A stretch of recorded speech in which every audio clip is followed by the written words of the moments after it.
I think there's so much here that offers people opportunities to do so many different things that it really is a place not to miss.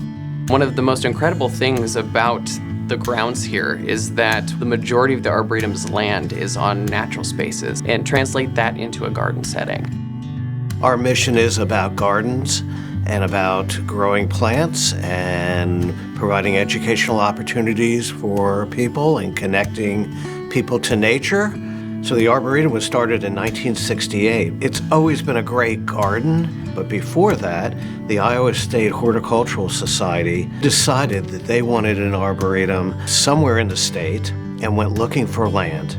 What interested them about this piece of land was that it had been undeveloped, and they wanted to set up in a place that suburbia would not take over. Over that period of time, this land has been protected. We're surrounded by 1,000 acres, land that's owned by the DNR and the Iowa Natural Heritage Foundation. And that has been really a nice buffer to us not having this area developed. So in 2018, we celebrated our 50th anniversary, and we also purchased 80 acres of land. What we wanted to do was we wanted to bring young families and their kids here, and we weren't attracting that demographic to the Arboretum, and came up with the idea, let's build tree houses. And then 5 years later, in 2024, we opened up Treehouse Village. I think when we were planning this, we really didn't have any idea how many people would come. Would people come? We were very hopeful, but we opened our doors and people came. In the first 3 months, we had over 12,000 people come. And that was incredible for us because our visitation was somewhere between 1,500 to 2,000 per year. People weren't only coming to see Treehouse Village, people wanted to come and see the Arboretum. Our mission is that we're a public garden with an attraction. We're not an attraction with a public garden. We stayed true to our vision. It flipped our demographics from 50 and above to young families and their children, and grandparents and their grandchildren were coming here as an opportunity to get outdoors and connect with nature. We made it accessible. We want to provide an opportunity for people to get outdoors, and we wanted it to blend to the site and be architecturally interesting. And we accomplished all of those goals in opening Treehouse Village. The end result has been very successful. Now that we are bringing people here, how do we catch them and get them excited about the Arboretum, about nature, about being outdoors? And Kim and her staff have done a wonderful job of doing that.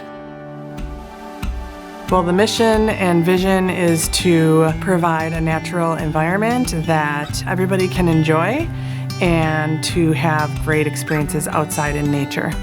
We're kind of always thinking about how else can we engage different types of groups. When I first got here, we hadn't opened Treehouse Village yet, so I spent a lot of time planning what our awareness campaign would be once we were up and running. That included not just raising awareness, but what are we going to have people doing when they're here?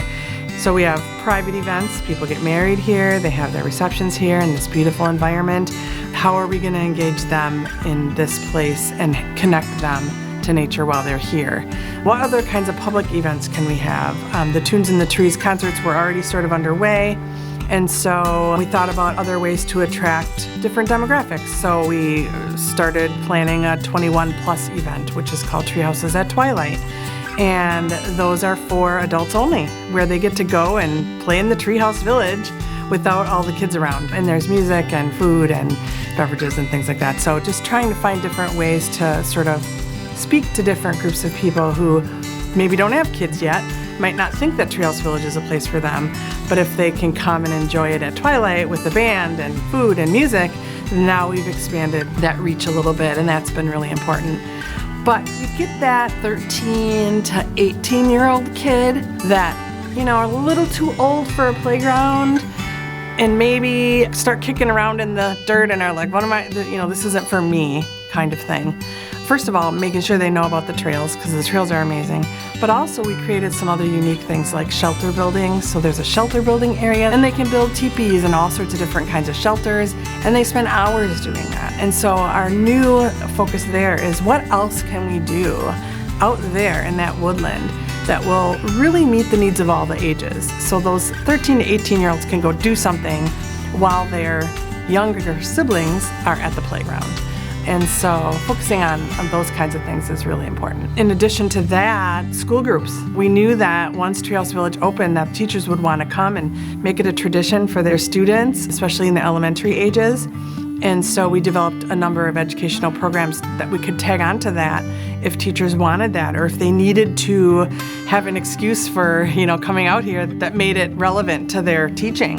Programs that teach kids about all the different things we have here, trees and gardens and flowers and pollinators and habitats, and all of those things are options that teachers now have. So people throughout their lifetimes can come here and experience all sorts of different things. For me, I think the most important part is just creating that wonder and the excitement that I see on kids' and adults' faces alike when they're here exploring and really learning about all the different plants and animals and habitats that we have here. I think it's important that we create those moments for all of the different ages. And we don't really relate to things wholeheartedly, connect to things fully, if we don't have exposure and experience with those things. And so families, grandparents, parents with young children, all ages, connecting with nature, and they're creating memories, and they're learning new things, and they're being inspired by the natural world. And that, in my opinion, really creates future stewards of the natural environment and have a future of people who are inspired and ready to take care of the environment and leave something good for the people who are coming. And that's an important goal here too.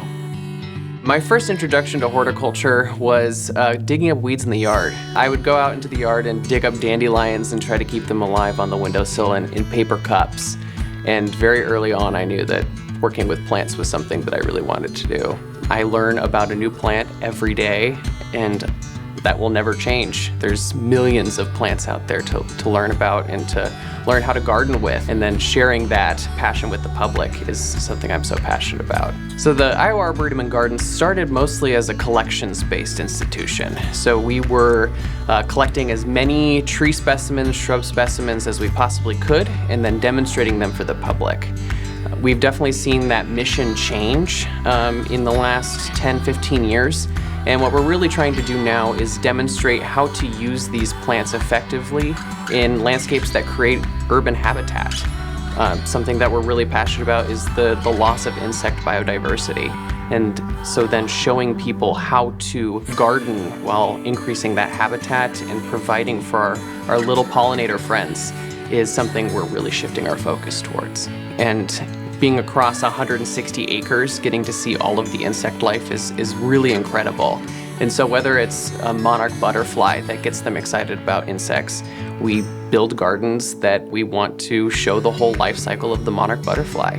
I'm a wasp expert. I love to share these insects that most people are terrified of and get people passionate about those insects because they're really important for our planet. And many of them, once you get curious about them, are really fascinating life cycles. So every plant, every display sign, every page on our website that details gardens has some kind of aspect that details the insects that we're trying to attract or how we're building that habitat. We're always trying to promote ways to take better care of our planet, and one of the ways that we do that is showing how to use native and non-native plants to do that. Things that are widely available at garden centers and nurseries that happens to be beneficial to all of the other things we share this planet with.